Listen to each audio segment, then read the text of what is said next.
Well, it has been 2 months, of course, since the passing of our nation's 41st president, George H.W. Bush. And who could forget that incredibly moving moment when he was lying in state at the Capitol, his one-time fierce political rival, and later in life his friend, Senator Bob Dole, at the age of 95, valiantly standing and saluting the former president. Well, I happened to be in Washington yesterday to sit down with Senator Dole and his wife at their home in Washington for a story that's going to air in a few weeks. But we did talk about that moment.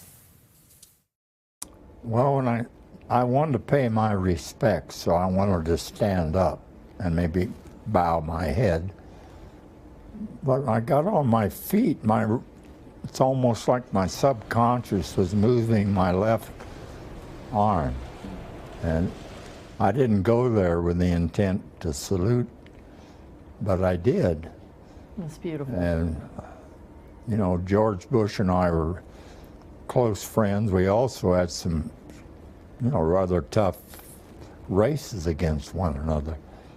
But he was my friend, and he did a great job as president. And so did his son. And I was so proud of Bob for doing that, because I think it lifted people's spirits.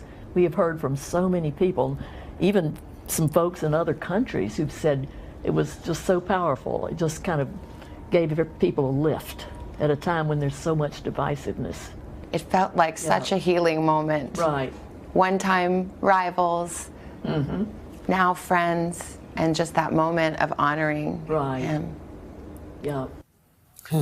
What a beautiful interview. Yeah, I know. Wow. It was so good to sit down with them. It's actually a story that's going to air in a few weeks, all about their relationship, and they sit down and talk about their 43 years of marriage. They've got some great stories, but it's so good to see Senator Dole, senators, plural, Senator Elizabeth and Bob, and yeah, we'll have that in a few weeks. Look forward to that.